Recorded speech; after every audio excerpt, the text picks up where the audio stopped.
নাও চা। কেন বলো তো প্লেটে দিলাম? আজকে জামাই ষষ্ঠী, হিসাব মতো সারা দিন ধরে তুমি আদর আপ্যায়ন পাবে, আজকের দিনটা তোমার জন্য। সেই জন্য তুমি শ্বশুরবাড়ি যাওনি তো কী হয়েছে, শ্বশুরবাড়ির একটা প্রোডাক্ট তো তোমার এখানে আছে। তাই জামাই ষষ্ঠী তোমাকে আদর আপ্যায়নের ফিল করাবো না আমি, মানে আদর আপ্যায়ন ফিল করাবো। তাই সকালবেলা সুন্দর করে তোমার পছন্দের চা আর পছন্দের বিস্কুট প্লেটে সাজিয়ে দিয়ে দিয়েছি। হ্যাপি? দেখছি সারাদিনে আর কী করতে পারি। সবাইকে শুভ জামাই ষষ্ঠীর শুভেচ্ছা, ভালোবাসা। জামাই বাড়িতে আছে তো, বাড়িতে আছে তো তাই। তো হ্যালো এভরিওয়ান, গুড মর্নিং। আজকে হচ্ছে জামাই ষষ্ঠী, সকলকে জামাই ষষ্ঠীর অনেক অনেক শুভেচ্ছা। আর আমরা কীভাবে জামাই ষষ্ঠী পালন করব, তাও দীপকের শ্বশুরবাড়িতে না গিয়ে, সেটা তোমাদের সাথে আজকে শেয়ার করবো। মানে ওর কতটা মন খারাপ জানি না, এই জামাই ষষ্ঠীতে আমরা যাচ্ছি না, তার জন্য আমার প্রচণ্ড প্রচণ্ড মন খারাপ 3-4 দিন ধরে। আর আমি তো এই মগটায় চা খাই, তাই দীপককে সাজিয়ে গুছিয়ে চা দিয়েছি। সকালবেলা থেকে ওর সাজিয়ে গুছিয়ে খাবার দাবার দেওয়াটা স্টার্ট হয়েছে। তো চলো পুরো ব্লগটা দেখতে থাকো, আশা করছি তোমাদের ভালো লাগবে। আমাকে বলছিলে জামাই ষষ্ঠীর ফিল করাবে, তো চুপচাপ বসে আছে কেন? মন খারাপ, গালে হাত দিয়ে। কি হয়েছে তোমার? তো মন খারাপ কিসের? মন খারাপ ভাবছি। কি চিন্তা করছো তুমি? আমাকে বলেছিল যে জামাই ষষ্ঠী ফিল করাবে, এই দেখো জামাই ষষ্ঠী ফিল করাচ্ছে, দেখো বসে আছে চুপচাপ, মন খারাপ। কি হয়েছে বলো? কিছু বলবে না, মাথা নাড়াচ্ছে, কিছু তো বলো। সকাল থেকে উল্টো পাল্টা জিনিস ঘটছে। কি হয়েছে সকাল থেকে? সকালে আমি ছিলাম। 700 টাকা অ্যাকাউন্ট থেকে কেটে নিয়েছে এমনি। কে কাটলো? কে জানি, বুঝতে পারছি না। হিস্ট্রিতে তো দেখাবে। ঠিক বুঝতে পারছি না, দেখছি কিছু একটা চার্জ কেটেছে 700 টাকা গেল।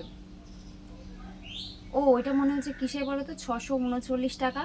ফেসবুকের পাশে যে ব্লু কালার মানে মেটা ভেরিফিকেশনের জন্য 639 টাকা পার মান্থ কাটে, সেটা। প্রত্যেক মাসে কাটবে এটা? জানি না কীভাবে বন্ধ করবো, সেটা চেষ্টা চালাচ্ছি। বন্ধ করে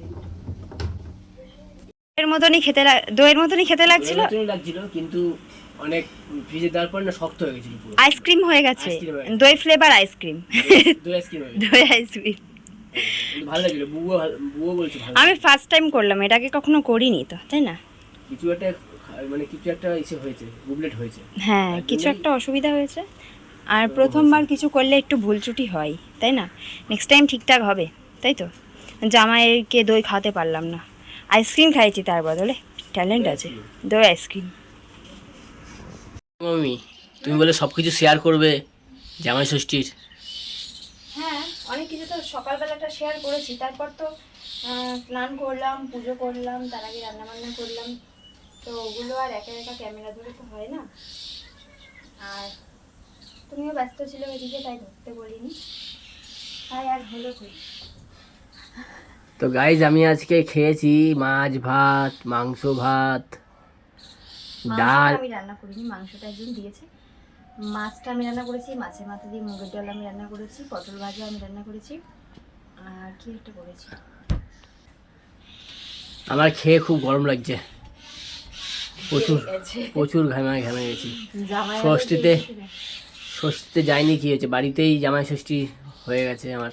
তাও তো একটা প্ল্যান ভেস্তে গেল। জামাই ষষ্ঠীতে সকাল দইটা কেটেছিলাম এই জন্য যে সকালবেলা আমাকে দই চিড়ে দেবে। দই চিড়ে আম কলা এগুলো দিয়ে খাওয়া হয়, তো আমার ওইটা খুব খেতে ইচ্ছা করছিল বলে দইটা পেয়েছি। দইটা তো আর দই হয়নি, আইসক্রিম হয়ে গেছে। কি করছে দেখো, আরেকজন দেখো, ওকে শুতে বলেছে, ও খাটের উপরে নিয়ে এখানে যে ঘুরে বেড়াচ্ছে। পড়লে পরে কি হবে? মানে একটা কথা খুব বলতে ইচ্ছা করছে, একটা কথা বলি তোমাদের। এত বছর মানে আমাদের বিয়ে হয়েছে, এই 8 বছর হচ্ছে। 8 বছর ধরে মা ডাকে, প্রত্যেক বছর যায়। একবার দিদার বাড়ি গেছিলাম, তো যে ক বছরই মা নিমন্ত্রণ করে সেই ক বছরই না সবাই বলে, মানে যায় বাবার বাড়ি থেকে নিমন্ত্রণ করে, তাই না? তারপরে হচ্ছে মাসির বাড়ি থেকে বলে, মামা বাড়ি থেকে, দিদা বাড়ি থেকে সবাই বলে যাওয়ার কথা, আসবি আসবি, নিমন্ত্রণ করে আর কি জামাই ষষ্ঠীতে। তো এবারে মা বলেনি, তো এই জন্য এবারে কেউ বলেনি যাওয়ার কথা, তাই না? আর জানি না কেন জামাইদের ব্যাপার, জামাই মজা হয়, কিন্তু আমি অনেকদিন বাড়িতে যাইনি বলে আমার মন খারাপ খারাপ লাগছে, কোনো ব্যাপার নেই। তবে এই সব কিছু বিষয় মিলে একটা কথাই মানে একটা কথা বলতে ইচ্ছা করে, যেটা যে তেলা মাথায় তেল দিতে সবাই ভালোবাসে।